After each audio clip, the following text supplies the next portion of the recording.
All right, today we're diving into a really fascinating piece of research called Divine Dharma Save Seed. Now, this is a big one. It's proposing a single theory that tries to connect, well, everything. We're talking black holes, quantum physics, right down to our own personal success. The core idea is that there's this one fundamental law of nature we've kind of forgotten, and that remembering it could literally change the world. So, let's see what this is all about. So get this, the whole thing kicks off with a pretty massive question. What if just 2 words, that's it, 2 words, held the key to solving every single problem on Earth? You know, from our personal day-to-day struggles to these huge global catastrophes. The idea is that this one simple teaching could transform our world into, well, a heaven. It's a bold claim, right? So here's our game plan. We'll start with that mysterious 2-word solution. Then we'll look at the deep crisis the world is in and what this research says is the real root cause. After that, we're going to get into the really interesting part, the seed-mind connection. Then we'll cover the practical how-to side of things and wrap it all up with a final call for action. Okay, so let's get into it. What is this simple yet supposedly all-powerful teaching? Well, the research claims its real power is in just how simple it is. It's a rule that all of nature, plants, animals, you name it, they already follow it without even thinking. And guess who the one exception is? Yep, humanity. And here they are. The 2 words are, save seed. Yeah, save seed. The source calls this the simplest and the greatest teaching in the world.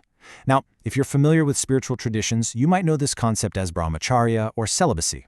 The whole idea here is that by preserving our core life energy, we basically get back in sync with a natural law, a law that leads to health, prosperity, and real success. Okay, so if save seed is the answer, what's the question? What's the problem it's supposed to fix?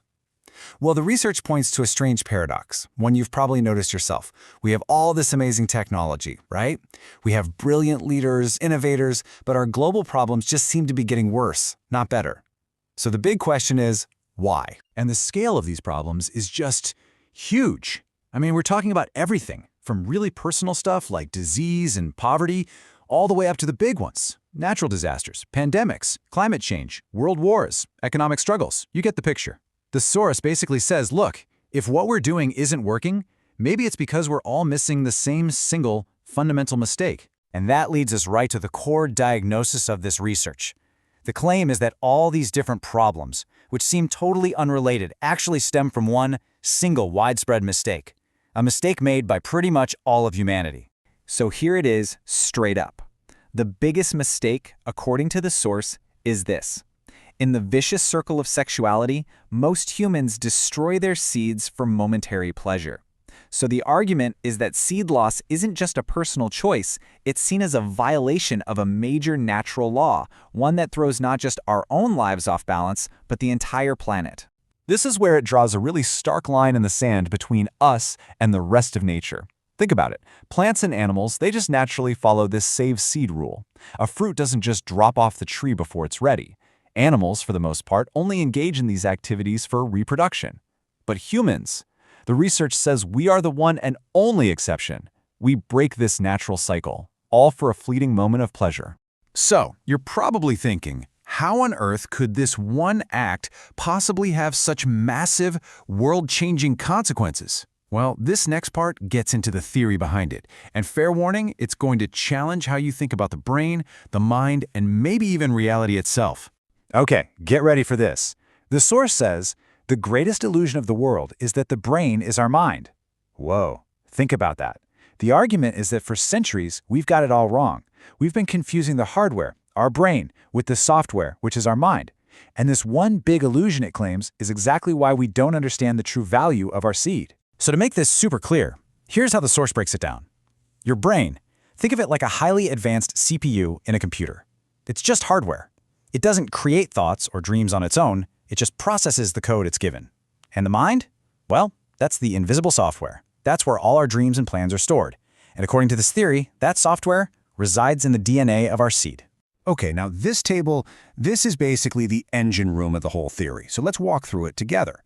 The big idea here is that there's a universal 4-part structure to literally everything. So look at that top row, singularity software. It's broken down into bliss, soul, mind, and energy. The claim is this 1, 2, 3, 4 pattern shows up everywhere. Let's jump down to the atom row. See how it maps boson to 1, neutron to 2, proton to 3, and lepton to 4. Now check out the mobile software row. Cause, OS, RAM, network. You see the pattern? The theory is saying that the mind, which is always component number 3, is the functional equivalent of a proton in an atom, cytosine in your DNA, or RAM in your phone. It's the action part, the processing part. This whole pattern is the bedrock for everything else we're about to talk about.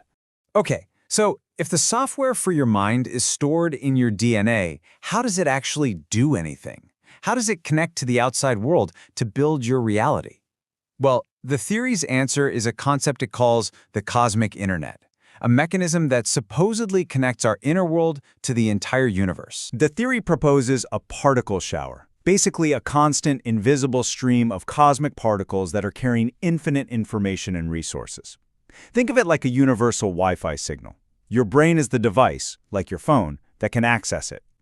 But, and this is the absolute key, it needs a SIM card to get a signal. In this analogy, your seed is the SIM card. And according to this theory, if you waste the seed, you've lost your connection. So how does this actually work, like day to day? Well, the source calls it the cosmic internet. It's a 4-step process. First, your dream or your big goal gets encoded into the DNA of your seed. Step 2, your brain, acting like that CPU, processes this DNA code. Then, and this is wild, that processing allows your brain to wirelessly pull in all the resources you need from what's called the universal particle shower. Think of it as an infinite stream of energy and matter. And finally, step 4, your dream becomes your reality. So in this whole setup, your seed is kind of like the SIM card that connects your phone to the internet. Here's another really powerful analogy from the research. Imagine our seeds are like blank checks given to us by the universe. Our mind is what writes our dreams and goals onto that check. But here's the catch. If you write down a constructive dream, like starting a new business, you have to save that check to be able to cash it. But if the dream is based in lust, the theory says cashing that in requires you to destroy the check for a moment of pleasure. And you can't do both. You either save the check for your big dreams, or you destroy it. And destroying it, well, it voids the check for everything else. Okay, so that's the high-level theory, which is pretty mind-bending. But what does this look like in the real world? How do you actually do this? Let's get into the practical method the research lays out for Save Seed. The guidelines are actually really straightforward, and they depend on your marital status. So if you're married, it means maintaining physical and mental relations only with your life partner. For those who are unmarried, the guidance is complete restraint until marriage. And if you don't have a life partner, it's lifelong complete restraint. The common thread through all of these is pretty clear: maintaining complete purity in your mind, your body, and your actions. And look, this is not presented as some new age idea. The source points way back to ancient texts like the Manusmriti to show its roots. There's a quote here that says, "Seed destroys him who destroys seed, and seed saves him who saves seed. So never destroy the seed, fearing that the destroyed seed will destroy us."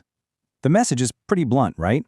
This is framed as a timeless, universal law with some very real and very direct consequences. And this is where the theory scales up big time. It makes the pretty extraordinary claim that when we, as a collective, lose our seeds, it literally weakens the fabric of reality itself, even causing things like proton decay. This cosmic imbalance, it argues, is the real reason we have natural disasters, extreme weather, and even epidemics. And get this, it describes epidemics as that destroyed life energy coming back to attack humanity in the form of viruses. It's a heavy concept. And this leads to a pretty serious warning aimed squarely at the scientific community. The source basically says, hold on. It argues that we really don't understand DNA well enough yet, and because of that, things like DNA editing and cloning are extremely dangerous. The theory suggests that most diseases aren't even caused by faulty DNA in the first place, but by a lack of resources for cell renewal, a lack caused by seed loss.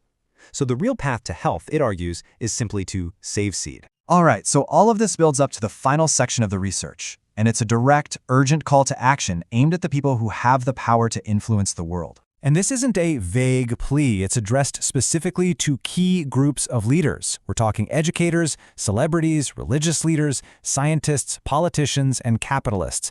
It's basically asking all of them to just consider the possibility that this simple principle could be the missing piece of the puzzle in their own work, and that promoting it might do more good than anything else they're trying to do. Because in the end, the solution it proposes isn't complicated at all. It's really just about getting back to a simple, natural cycle you see everywhere. A seed grows, it produces a fruit, and that fruit provides a service to the world, like nourishment, which helps spread new seeds. This seed to fruit to service cycle, the source claims, isn't just a nice idea. It's the universe's required formula for success. And we'll close with this powerful quote from Gurudev Pandit Sri Ram Sharma Acharya, who was the inspiration for this research.